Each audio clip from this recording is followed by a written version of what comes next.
many of you have been walking through a conference at a ULP event and someone stops you and says, "Oh, why are you here? What do you do? Tell me about your company." And then you get right into in your speeds and feeds, and pretty soon you can see they may or may not be paying attention, and they're walking by, and maybe you missed a moment to really get to the ask, which is, may I have the time to spend with you, right, to give you my full pitch, ultimately to gain investment. So the goal of our time today is that elevator pitch, the storytelling 101, how to tell that story in a compelling way, and then carry it over also to your pitch, right? And pull it through. So the frameworks that I'm going to share are those that you can use as you build out your plans, your go-to-market strategies, explore go-to-market fit, but also carry it over into your actual pitch. But this intention here and goal is, as you're walking through, you have this very powerful, compelling story in an elevator pitch that lets you get to the pitch, and you can give your full investor deck and secure money, right? To keep your I'm not going to spend a lot of time here.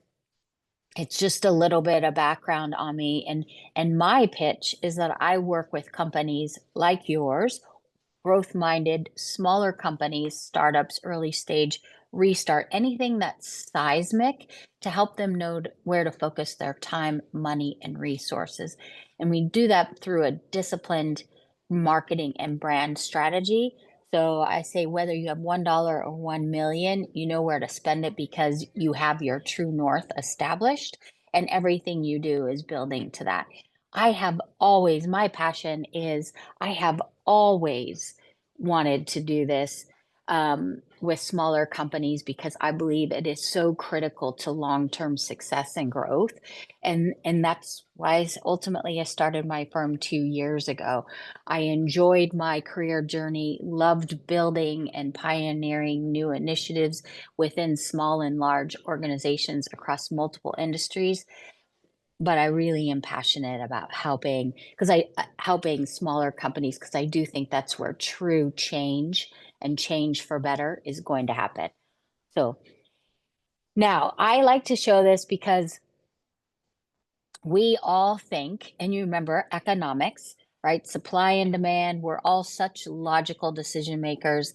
And when we go to buy or invest in something, it's all logic. And you give me the pros and cons, and I'm going to check all these very logical boxes. But we know now with behavioral science and behavioral economics that storytelling and the emotional component of storytelling is very engaging, and it actually instigates action on the part of your audience.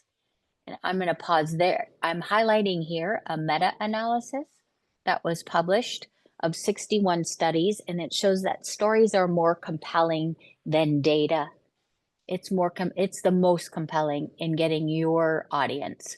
What I would like to say as well and emphasize, it's important to remember, you don't have to, when you're walking through a conference or event or you meet a potential investor, you don't have to sell everything, right? You don't need to tell them how much money you need and try to get to the close of the dollars. You just need to go to the next step. And in marketing and brand strategy, that's what we think a lot about. I just need to keep you engaged, take the next action so that I can get you to close. And stories and a compelling, like I said, elevator pitch is a great way to do that. So it connects with people on an emotional level. And there is also another study that shows that when a person has brain damage in the frontal lobe and where your emotion is, they are unable to make decisions. They can't, because it all comes together. I mean, this is the beauty of our brains. So it's a multi-sensory engagement. The more that you can create a story and help your audience visualize it, it creates that emotional engagement, and it's more memorable. It will help you stand out.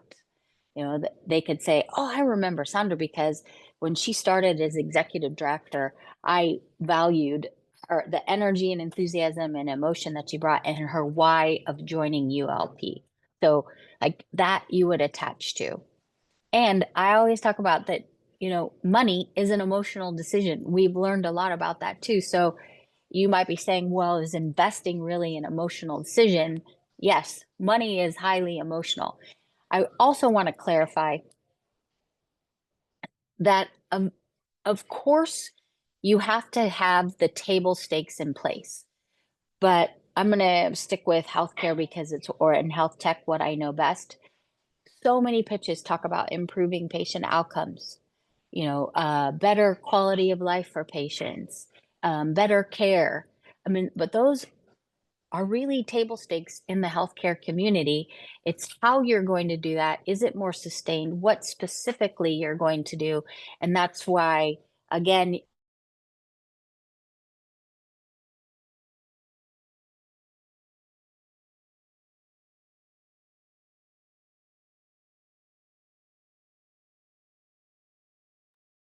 index on emotion, of course, all the good table stakes, and we'll get to that next. Okay, I'm going to pause. Any any debate, any questions, debate you want to have just in this upfront?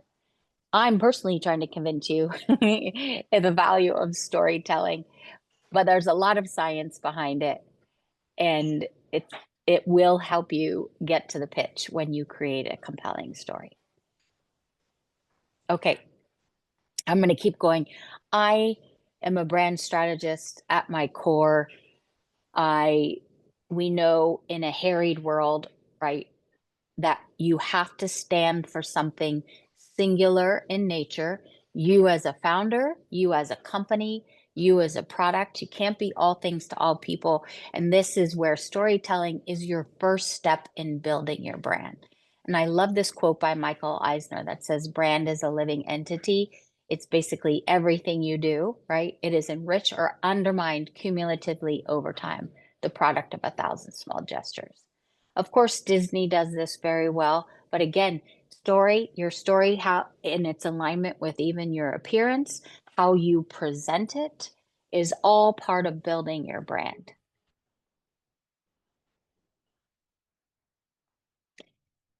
I also, and I said this, but I'm going to reiterate it, the position must be singular in thought. Our minds cannot retain duality. So if I say I'm smart and funny, it reduces the likelihood that you will remember that Susan is smart and funny. And so that's where you want to lead with an umbrella message, which we'll get into a framework for developing. But you can't be all things. And a lot of brands actually are undisciplined. So don't go out there and look at the market and say, well, XYZ company does one, two, three. There is science. Our brains do not retain duality. It's just that a lot of brands are undisciplined. And it is the discipline that is important. So I'm going to start here and end here. And this is the story hierarchy. I've been involved in ULP, Octane, Women Founders Network, obviously executive presentations at Edwards, and important to in hearing how important the founder's story is, or if you're not the founder and you're the one soliciting funding, is the origin story. What is the origin story? Why was this started? No one else can replicate it. And you probably know of Simon Sinek and his book, Start with the Why. Start with the why. Why was the company founded and the product created? And we'll talk a little bit about company versus product. Obviously, you have to set the context of the company, distinguish between company, product, or portfolio. And a lot of startups, they name the company and the product the same thing. And I'm not saying that's incorrect. It's just if you know that you are going to have a portfolio and you're going to be introducing products that solve the same challenge in that portfolio, then I would lead with company, right? And you could talk about the product, but you're building this brand for the company and looking at the company value proposition. And then just quickly, you know, my why is what I found is startups were not successful because they diffused their focus and their spend. And as a result, they didn't achieve the growth and success that they wanted to. And therefore, I started my company so that I could help create a disciplined process and focus for them so that they are consistently and efficiently spending to achieve that growth and success. I saw way too many startups squander huge amounts of money and even not huge amounts of money and then restart to say because they didn't do the work up front. So, and my mode is that I actually have, and I'm not trying to sell you, I'm just trying to bring this to life. My mode is that I have very deep expertise both in behavioral science and in marketing and brand strategy across multiple industries and an exceptional blend of direct to patient, direct to consumer, and B2B. So, again, as I said, then don't forget to ask at the end, hey, may I follow up with you to share more details and to secure an opportunity to present to you and your investor team? They may ask at this point, if we've all done our job right, they'll likely ask, well, can you tell me a little bit more? And be prepared with some reasons to believe, which we'll talk about. But again, you don't have to do it all right now, just enough to get them to invite you to present. This is a framework, and we're going to share this after, and it's an important framework for you to be able to focus and build out your value proposition. This is what's going to make you special and unique.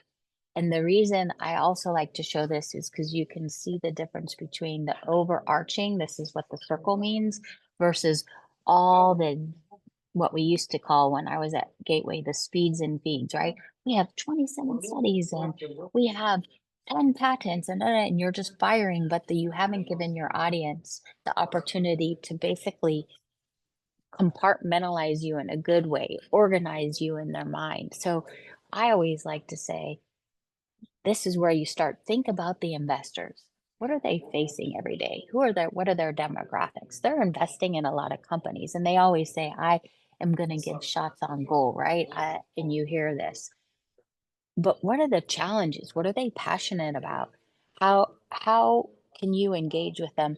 They have limited time, right? If we were to start to talk about demographics, you would envision the person, you would envision their drivers. They want to make money, but they also can have passions. They really believe that the founder and the leadership team are critical. Obviously, they care very much about IP or something that's going to protect their investment should they give. How often are they typically meeting? So if you acknowledge that they probably have 5 pitches in a week, how can you stand out in your pitch? What is their existing behavior? Are they pursuing or being pursued? And then what is their need? Their need is ROI, but their need is also going to be they have specific areas that they want to build and grow. And I always like to talk about also that the biggest competition is inaction. So if they're not compelled, they may just sit. When people don't know what to do, they don't do anything, right? So it's not that you're competing against this founder over here. You're competing against the investor saying, I'm not really sure. I'm not going to do anything with this. Or the biggest competition is status quo. I really like companies with this kind of founder, so I'm going to keep doing that rather than opening up a new perspective to you. And or the biggest competition can be those in your competitive framework. And I'll share with you how to maybe look at a new competitive framework that'll help change the lens by which investors look at you in a good way. I'm going to go back here. You go back to looking at the current the current belief of the investor audience in this case, where you want them, right? Their current their current belief, they don't know you. They have a lot of founders, a lot of companies that they're looking at, a lot of products. Ultimately, you want them to know you, you want them to invite you to pitch, you want them to invest in you.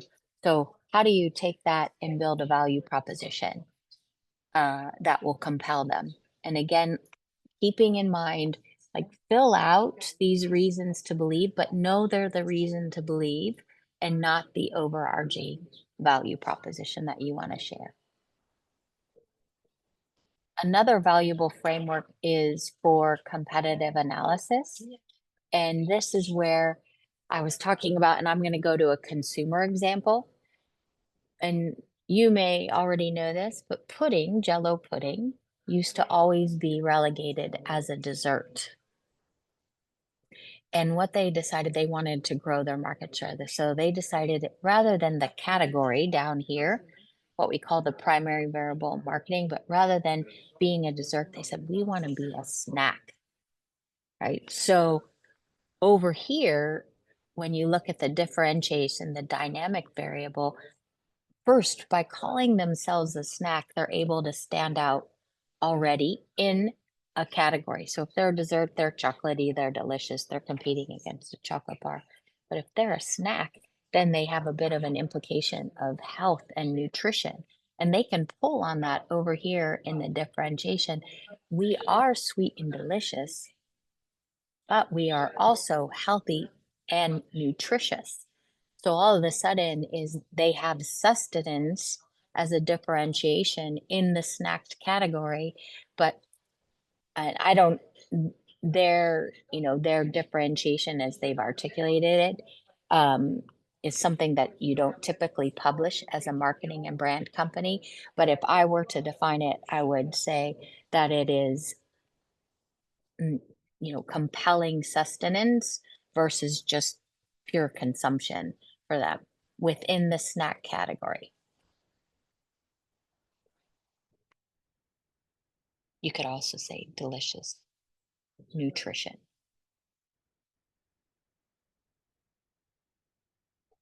That's another framework. And then, of course, when you show up for the pitch, this is when you bring your brand to life. You're obviously, the basics are considering your target audience, communicating to connect, listening to understand, being curious. I have been in on a bunch of pitches and their questions, and then I've observed that the founder, because he or she is so passionate about the company and that begins to come across as defensive. And this is where curiosity does help uh, keep the investor engaged, right? Can you you're exploring why they may be asking that, answering the question, staying curious as to, because usually when you ask a question as, hey, can you tell me a little bit more about why you're asking that, getting to this, then you're understanding the underlying driver and you can give a more robust answer. Now, I know a lot of times it's a pretty fast hitting, but this usually comes at the end. And then in your toolbox, again, think about how you're dressed, how you're showing up, your glasses. Like if you're supposed to be an innovative company, you should be showing up looking innovative, clean, sharp, serious. You're a scientific company, coming looking like that. So keep in mind that all these communication vehicles make a difference. I'm going to come back here and just sit with, and I'm actually going to invite participants if they want to practice and we can develop one together as an example, because I think that would be very productive time for everyone to hear the dialogue and the story. So again, start with the founder, your origin story, the why you started Savories, for example, who the company is, therapeutic finger food that helps advance swallowing. I'm just giving an example, right? Because right now, patients are relegated to only purees and they've lost their quality of life and they are becoming malnourished as a result of the clinical expertise and the uh, chef's education was able to develop a compelling and delicious, therapeutic finger food that will advance care for these patients, specifically in swallowing. May I tell you more, right? And get more time with you to pitch the business. One thing I didn't do, which I'm going to own, is I didn't talk about the size of the opportunity right now in long-term care. And I think that's important because they will be looking for numbers. And I'm going to give you an example. If I go back to Savory's, right now in long-term care, 70% of patients have some kind of swallowing disorder or on a puree diet. And those are the patients that we are seeking to reach. Okay, does anybody want to workshop this? Any founder? Try out their existing elevator pitch, and I can leave this up. Sure. I guess I'll give it. Great, I'll fantastic. give Can it you a tell shot. me your name? Hey, hi. My name is Shinadu of Fable. Nice to meet you.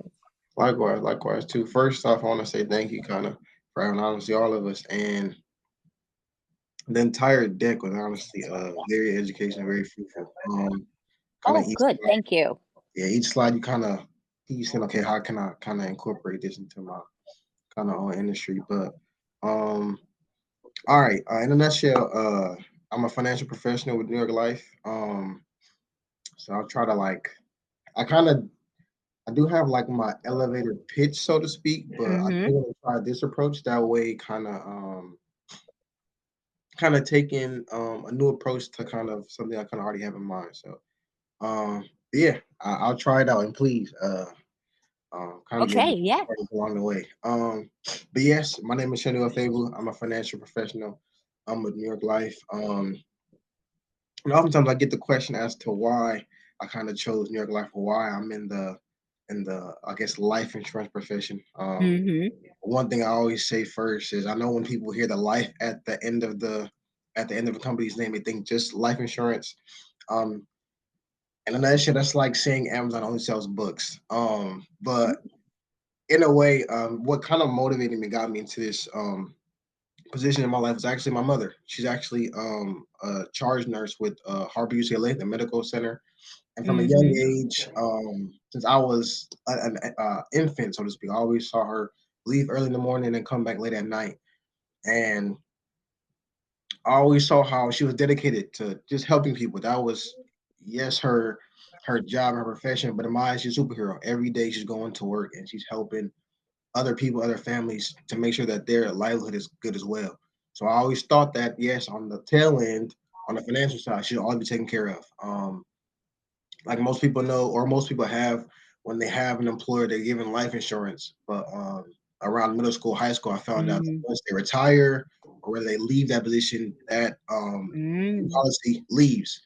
And I thought it would be unfortunate if my mom works for 20, 30 years, but she's about that right now, and she's not, she doesn't have that policy anymore. So I said, okay, in what way can I help other people? One, give and provide that financial literacy, but at the same time, help my mother, who I love so dearly, who I've seen sacrifice day in and day out for my well-being and livelihood, which got me through college, which got me through different destinations and so on and so forth. So that's how I became in this position now. With New York Life, being that New York Life is a mutual company, being that we don't have to take on the pressure of having stockholders and paying out, making sure our stock is at the highest price possible. Not necessarily, it's our policyholders are who we fight for. Our policyholders to make sure that we're in a position that every day that we're not looking for necessarily numbers, Mm-hmm. but we're looking to provide the best possible situations financially and on the other side, effectively for policyholders and our shareholders. So that kind of that reinforce of not being kind of a numbers pusher, but someone who I can say deeply and sincerely that in every day and every action I'm doing is for the benefit of people who ensure their livelihood to me. So that's kind of in a nutshell where I got to be in the situation. But I know it's kind of a crash course, but I'd love to be able to kind of tell you more in longevity. I kind of have this problem where I kind of talk too much kind of early on, but yeah, I would love to kind of discuss more in depth at a time that's suitable for you, myself too as well. That way I can even discuss how I can be a resource to you and an asset to you just to provide any type of holistic guidance and advice that you may see as fruitful. So yeah, thank you. Nice. And who were you talking to? I mean, I know you're talking to me, but who were Yeah. you envisioning on the other side of the table when you were giving this? Um, Honestly, any person who was in understand in employment, to kind of start, the caveat was to medical professionals. That's why I kind of the Okay. emphasis was on my mother, but I kind of I like pleaded it. the case to kind of make it more broader.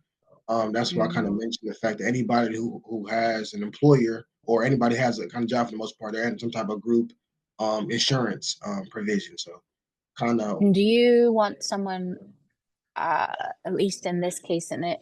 I mean, your core story can be the same, but there may be things that you would tweak. I'm going to ask: is it someone early in their career or later in their career?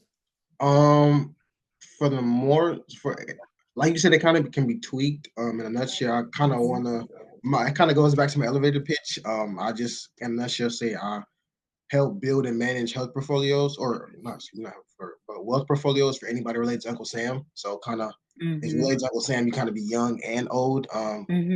Kind of minor tweaks might change. For example, someone who's younger side, they might want to kind of get their retirement planning kind of jump started and be kind of more aggressive to that way when they're retired they can kick their feet up, kind of vacation more, Hmm. or as of some opposed to someone on the tail end of their career, they might just want to make sure everything is stable, everything is kind of so when they are retired, they don't have to worry about kind of having more supplemental jobs. You kind of want more so want to Hmm. enjoy your retirement because if you're working 25, 30 years, you don't want to have to do whether it's Uber or different other like kind of gigs to kind of supplement your retirement. You want to also kind of do Hmm. where you kind of kick your feet up too as well. So for the most part, it's kind of broad. Like my goal is really to help any and everybody, to be honest. Because again, Hmm. the same passion I have for my mother, who's a healthcare professional, I would know I would have the same kind of passion for someone who's a postal worker, a mechanic. It's honestly broad. I feel like there's not one Hmm. who I can't help in a nutshell. So it's kind of, and if I'm talking too much, please let me know because I kind of get on that tangent. So No, I want to make sure I'm taking too much of the time. Yeah, honestly, no. in a nutshell, Hmm. I honestly deep hardly feel I can help any person at all, even if it's not life insurance. It could be long term care or college funding. We even kind of getting someone together to understand what their budget looks like. To me, not all. You, yeah, Sorry, and what is you're raising some really valuable points that I think are important to address. Is uh, if you were my client, I would guide you to hone where you think you could have the most impact. What does that client look like? Often the time it's called an avatar. But just based on what you're saying to me, and I'll get to the elevator pitch. I'm not trying to ignore it, but it is critical to think about who you would best be serving and who you're passionate about and want to serve. So um, I'm going to use. Uh, did you say your mom raised you? Is that what you said? well, I was about both parents, but Means, but yeah, my dad it was, he worked from home, but I saw that my mom kind of in the oh, in the healthcare. okay, So, okay. And so your mom, you're like, I think that your story is very compelling. But again, thinking about you could be saying, hey, I'm really passionate about working with women. This isn't the elevator pitch start, yeah. but a way that you could turn. So I'm really passionate about working with women because I saw how hard my mom worked. And Mhm. while my dad, they were very collaborative, I specifically want to set up women like my mom to have long term, um, what's the word I was going to say, safety, security, to Yeah. have long term security. And you can see how that is a little more compelling Mhm. then I want to work with anybody. Anybody could Makes really need sense. me. Makes sense. So you start to tell now, let's say you were talking to a newly graduated college student, you Mhm. could say, my mom started her career at a really early age and she worked hard her whole life and ultimately security. The beauty, I'm really passionate about working with new grads to begin building early, just like my mom did, so that they could also have, security. So you can see how you can tweak it, but for you is, and this is why I bring this up again, and even just taking 5 minutes before you go into a client and build this out. What is a new grad doing now? They're probably going out, and having fun with their friends. They have Yeah. newfound money, right? Because they were probably, at least I was really poor in undergrad and graduate school because I was working it, right? So I Yeah. just wanted to graduate. And so that's where I go, okay, what does that person look like? How am I going to get him or her to just portion off a little bit with me and with New York Life? So that's again spending the time, and then you could get into, well, New York Life is so much more than just life insurance. They've been around, and I don't know how long, 75 years. That's not your lead story, but that's how you could get to it. So essentially, hi, I'm a financial professional.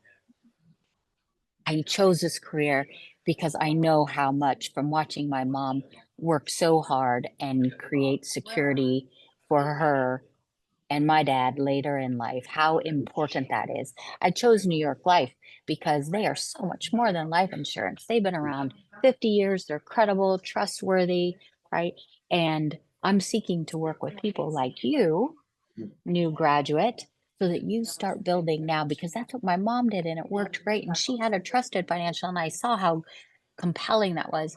And if you could just give me, 30 minutes of your day, I can show you how you can, just by not buying one coffee a week, right?